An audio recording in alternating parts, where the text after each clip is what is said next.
We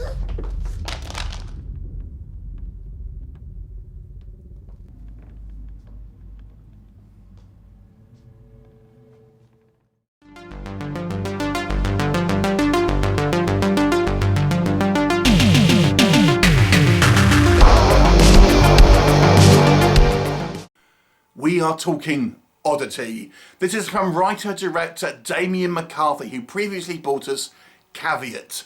So Oddity, what's it all about? Well, let me give you a vague plot synopsis, because I'm going to keep this very spoiler-free. It focuses on a group of people in rural Ireland, and we see there is a married couple who are living in this old farmhouse, and it's not very kind of done up. It's kind of quite sparse, recently purchased.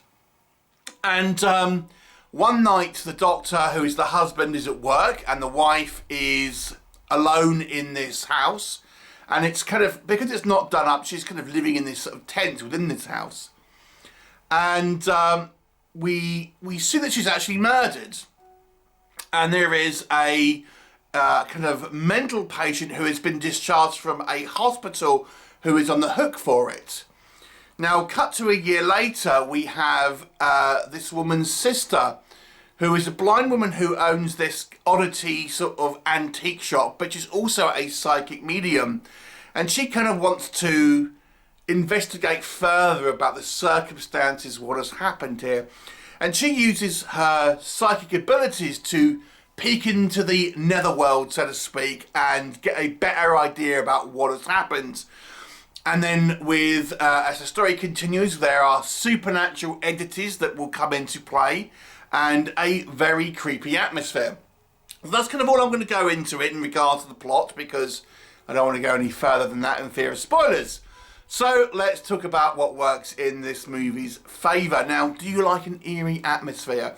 Do you like the hairs on your back being stood on end? Do you like this kind of creeping story? That's kind of what you're going to get in this movie. I thought this movie did an excellent job of having a very creepy movie. It is a slow-paced movie. Don't be expecting masked killers slashing up, lots of kind of victims or lots of jump scares. This movie is all about setting a tone and then just having this tension slowly kind of like have the heat sort of turned up as the film goes on. There are some truly kind of creepier moments in this film, and I think it's really helped by some solid performances. I think the cast here do an excellent job of their roles, grounded roles, very kind of like believable characters. The kind of the character of Darcy is the same actress who plays the wife, because they're meant to be twins, and I didn't even realise they were the same person first of all, because they could have got different haircuts, and different, the same actress. Very good, very kind of different kind of personalities. I thought it was excellent. So we have these kind of these characters. I think are acted very well. The characters seem very believable in their roles for the most part. And so you buy into the characters, and then we have this sort of slow burn, creepy atmosphere where you know that there's something kind of going on, and we have sequences in the movie. It's somewhat non-linear. We kind of go backwards and forwards sometimes with kind of flashbacks, but there are certain standout sequences in this film which are very, very creepy.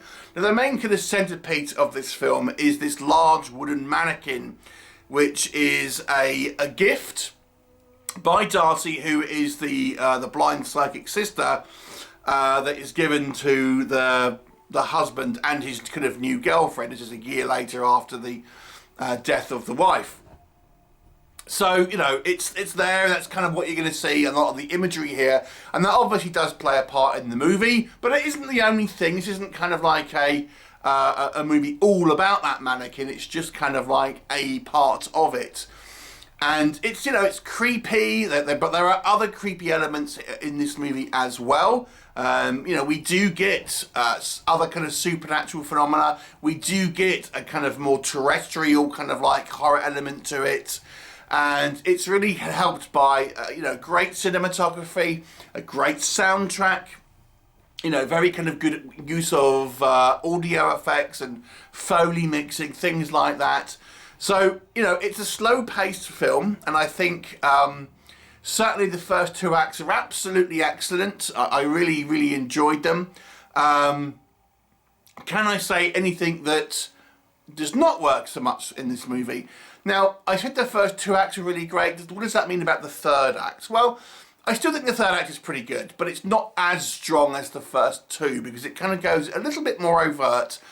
And I will say I think that there are some decisions made by characters that seem somewhat illogical and are somewhat ill-defined. There's one character who are introduced a little later to, and he does an action, and I didn't really know why he did it. It's not really sort of elaborated on too much, and it's kind of like, well, why would you do this? It doesn't really kind of give us any real idea here. There is one line of dialogue towards the end which I think is meant to kind of explain it, but it wasn't really enough. So there's a couple of decisions here by characters that just seem like odd choices and don't really make too much sense, which is a little bit of a shame because until that point the movie is quite kind of believable in regards to the way the characters work. I mean, it doesn't derail the film, but it just isn't as strong. And the only other thing I would say really is the ending is a little ambiguous. Now, I kind of liked it in a way, and it ends in a way which I can see some people feeling it was a little unsatisfying. I personally kind of liked it. It's somewhat open to interpretation, but the way it ends, if you look at it just on face value, you'd maybe expect something different, is all I'll say. But overall, outside of a few quibbles, I thought this was a very, very strong film. Like I said, it's a tasting. Some people may find this boring because it is a slow-paced movie. Now, to me, that's more of a taste thing than a critic. This is not meant to be a film which is fast-paced. The pace is the pace of this film, and I think for the story that it's trying to tell, I think there is enough there to keep you engaged. It's just like if you're used to watching Transformers movies or stuff like that, you're going to find this too dull. But overall, I thought this was a strong film with strong performances, a really quite intriguing kind of story, and great VFX as well that aren't overdone. So, you know, I'll give this one an 8 out of 10. I thoroughly enjoyed this one. I would recommend it. Have you seen Oddity? I'm going to give it an 8 out of 10. Let me know what your thoughts are, and I'll look forward to seeing you next time.